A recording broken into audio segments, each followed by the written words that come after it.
شروع اللہ کا نام لے کر جو بڑا مہربان نہایت رحم والا ہے۔ صاد، قسم ہے قرآن کی جو نصیحت سے پر ہے کہ تم حق پر ہو، مگر جو لوگ کافر ہیں وہ غرور اور مخالفت میں پڑے ہیں۔ ہم نے ان سے پہلے بہت سی امتوں کو ہلاک کر دیا تو وہ عذاب کے وقت لگے فریاد کرنے، اور وہ چھٹکارے کا وقت نہیں تھا۔ اور انہوں نے تعجب کیا کہ ان کے پاس انہی میں سے ایک خبردار کرنے والا آیا، اور کافر کہنے لگے کہ یہ تو جادوگر ہے جھوٹا، کیا اس نے اتنے معبودوں کی جگہ ایک ہی معبود قرار دے دیا؟ یہ تو بڑی عجیب بات ہے۔ اور ان میں جو معزز تھے وہ چل کھڑے ہوئے اور بولے کہ چلو اور اپنے معبودوں کی پوجا پر قائم رہو، بے شک یہ ایسی بات ہے جس میں کوئی خاص غرض ہے۔ یہ بات کسی دوسرے مذہب میں ہم نے کبھی سنی ہی نہیں، یہ تو بالکل گھڑی ہوئی بات ہے۔ کیا ہم سب میں سے اسی پر نصیحت کی کتاب اتری ہے؟ اصل بات یہ ہے کہ یہ لوگ میری نصیحت کی طرف سے شک میں ہیں، بلکہ انہوں نے ابھی میرے عذاب کا مزہ نہیں چکھا۔ کیا ان کے پاس تمہارے پروردگار کی رحمت کے خزانے ہیں جو غالب ہے، سب کچھ عطا کرنے والا ہے؟ یا آسمانوں اور زمین اور جو کچھ ان میں ہے ان سب پر انہی کی حکومت ہے؟ تو چاہیے کہ رسیاں تان کر آسمانوں پر چڑھ جائیں۔ یہاں شکست کھائے ہوئے گروہوں میں سے یہ بھی ایک لشکر ہے۔ ان سے پہلے نوح کی قوم اور عاد اور میخوں والا فرعون بھی جھٹلا چکے ہیں، اور سمود اور لوط کی قوم اور بن کے رہنے والے بھی، یہی وہ شکست خوردہ گروہ ہیں۔ ان سب نے پیغمبروں کو جھٹلایا تو میرا عذاب ان پر آ واقع ہوا، اور یہ لوگ تو صرف ایک زور کی آواز کا جس میں شروع ہونے کے بعد کچھ وقفہ نہیں ہوگا انتظار کرتے ہیں، اور کہتے ہیں کہ اے ہمارے پروردگار، ہم کو ہمارا حصہ جلدی سے حساب کے دن سے پہلے ہی دے دے۔ اے پیغمبر صلی اللہ علیہ وآلہ وسلم، یہ جو کچھ کہتے ہیں اس پر صبر کرو، اور ہمارے بندے داؤد کو یاد کرو جو صاحب قوت تھے، بے شک وہ رجوع کرنے والے تھے۔ ہم نے پہاڑوں کو ان کے زیر فرمان کر دیا تھا کہ صبح و شام ان کے ساتھ تسبیح کرتے تھے، اور پرندوں کو بھی کہ وہ جمع رہتے تھے، ہر ایک ان کے آگے رجوع رہتا تھا۔ اور ہم نے ان کی بادشاہی کو مستحکم کیا اور ان کو حکمت اور فیصلہ کن خطابت عطا فرمائی۔ اور اے نبی صلی اللہ علیہ وآلہ وسلم، کیا تمہارے پاس ان جھگڑنے والوں کی بھی خبر آئی ہے جب وہ دیوار پھاند کر اندر داخل ہوئے؟ جس وقت وہ داؤد کے پاس آئے تو وہ ان سے گھبرا گئے۔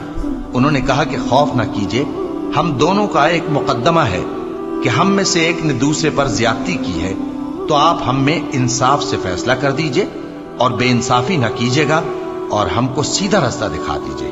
بات یہ ہے کہ یہ میرا بھائی ہے، اس کے ہاں 99 دمبیاں ہیں اور میرے پاس ایک دمبی ہے۔ یہ کہتا ہے کہ یہ بھی میرے حوالے کر دے، اور گفتگو میں مجھ پر حاوی ہو رہا ہے۔ انہوں نے کہا کہ یہ جو تیری دمبی مانگتا ہے کہ اپنی دمبیوں میں ملا لے، بے شک تجھ پر ظلم کرتا ہے، اور اکثر شریک ایک دوسرے پر زیادتی ہی کیا کرتے ہیں۔ ہاں، جو ایمان لائے اور عمل نیک کرتے رہے، اور ایسے لوگ بہت کم ہیں۔ اور داؤد نے خیال کیا کہ اس واقعے سے ہم نے ان کو آزمایا ہے، تو انہوں نے اپنے پروردگار سے مغفرت مانگی اور جھک کر سجدے میں گر پڑے اور اللہ کی طرف رجوع کیا۔ چونکہ آیت سجدہ تلاوت کی گئی ہے، لہذا سامعین پر سجدہ واجب ہے۔ تو ہم نے ان کو بخش دیا، اور بے شک ان کے لیے ہمارے ہاں قرب اور عمدہ مقام ہے۔ اے داؤد، ہم نے تم کو زمین میں خلیفہ بنایا ہے، تو لوگوں میں انصاف کے فیصلے کیا کرو، اور خواہش کی پیروی نہ کرنا کہ وہ تمہیں اللہ کے رستے سے بھٹکا دے گی۔ جو لوگ اللہ کے رستے سے بھٹکتے ہیں ان کے لیے سخت عذاب ہے، اس لیے کہ انہوں نے حساب کے دن کو بھلا دیا۔ اور ہم نے آسمان اور زمین کو اور جو کائنات ان میں ہے اس کو بے مقصد نہیں پیدا کیا، یہ ان کا گمان ہے جو کافر ہیں، سو کافروں کے لیے دوزخ کا عذاب ہے۔ جو لوگ ایمان لائے اور عمل نیک کرتے رہے، کیا ان کو ہم ان کی طرح کر دیں گے جو ملک میں فساد کرتے ہیں، یا پرہیزگاروں کو بدکاروں کی طرح کر دیں گے؟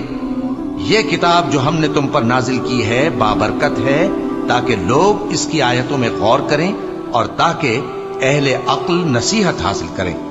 اور ہم نے داؤد کو سلیمان عطا کیے، بہت خوب بندے تھے، اور وہ اللہ کی طرف بہت رجوع کرنے والے تھے۔ جب ان کے سامنے شام کو اصیل گھوڑے پیش کیے گئے تو کہنے لگے کہ میں نے اپنے پروردگار کی یاد سے غافل ہو کر مال کی محبت اختیار کی، یہاں تک کہ آفتاب پردے میں چھپ گیا۔ بولے کہ ان کو میرے پاس واپس لاؤ، پھر ان کی ٹانگوں اور گردنوں پر ہاتھ پھیرنے لگے، اور ہم نے سلیمان کی آزمائش کی اور ان کے تخت پر ایک دھڑ سا ڈال دیا۔ پھر انہوں نے اللہ کی طرف رجوع کیا اور دعا کی کہ اے پروردگار، مجھے معاف فرما اور مجھ کو ایسی بادشاہی عطا فرما کہ میرے بعد کسی کو شایع نہ ہو، بے شک تو سب کچھ عطا فرمانے والا ہے۔ پھر ہم نے ہوا کو ان کے زیر فرمان کر دیا کہ جہاں وہ پہنچنا چاہتے ان کے حکم سے نرم نرم چلنے لگتی، اور جنوں کو بھی ان کے زیر فرمان کیا۔ یہ سب عمارتیں بنانے والے اور غوطہ مارنے والے تھے، اور کچھ دوسروں کو بھی جو زنجیروں میں جکڑے ہوئے تھے۔ ہم نے کہا یہ ہماری بخشش ہے، چاہو تو احسان کرو یا رکھ چھوڑو، تم سے کچھ حساب نہیں ہے، اور بے شک ان کے لیے ہمارے ہاں قرب اور عمدہ ٹھکانہ ہے۔ اور ہمارے بندے ایوب کو یاد کرو جب انہوں نے اپنے رب کو پکارا اور کہا کہ شیطان نے مجھ کو ایذا اور تکلیف دے رکھی ہے۔ ہم نے کہا کہ زمین پر لات مارو، دیکھو یہ چشمہ نکل آیا، نہانے کو ٹھنڈا پانی اور پینے کو بھی، اور ہم نے ان کو اہل و عیال اور ان کے ساتھ اتنے ہی اور بخشے۔ یہ ہماری طرف سے رحمت اور عقل والوں کے لیے نصیحت تھی۔ اور ہم نے کہا اپنے ہاتھ میں تنکوں کا ایک مٹھا لو، پھر اس سے مار لو اور قسم نہ توڑو، بے شک ہم نے ان کو ثابت قدم پایا، بہت خوب بندے تھے، بے شک وہ بہت رجوع کرنے والے تھے۔ اور ہمارے بندوں ابراہیم اور اسحاق اور یعقوب کو یاد کرو جو قوت والے اور صاحب نظر تھے۔ ہم نے ان کو ایک صفت خاص آخرت کے گھر کی یاد سے ممتاز کیا تھا، اور وہ ہمارے نزدیک منتخب اور خوبی والوں میں سے تھے۔ اور اسماعیل اور الیسع اور ذوالکفل کو یاد کرو، اور یہ سب بھی خوبی والوں میں سے تھے۔ یہ نصیحت ہے اور پرہیزگاروں کے لیے تو عمدہ ٹھکانہ ہے، ہمیشہ رہنے کے باغ جن کے دروازے ان کے لیے کھلے ہوں گے، ان میں تکیے لگائے بیٹھے ہوں گے، اور کھانے پینے کے لیے بہت سے میوے اور مشروبات منگاتے رہیں گے، اور ان کے پاس نیچی نگاہ رکھنے والی اور ہم عمر حوریں ہوں گی۔ یہ وہ چیزیں ہیں جن کا حساب کے دن کے لیے تم سے وعدہ کیا جاتا تھا، یہ ہمارا رزق ہے جو کبھی ختم نہیں ہوگا۔ یہ نعمتیں تو فرمانبرداروں کے لیے ہیں، اور سرکشوں کے لیے برا ٹھکانہ ہے، یعنی دوزخ جس میں وہ داخل ہوں گے، اور وہ بری آرامگاہ ہے۔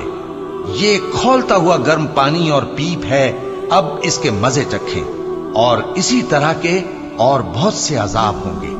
یہ ایک فوج ہے جو تمہارے ساتھ گھستی چلی آ رہی ہے، ان کو خوشامدید نہ کہا جائے۔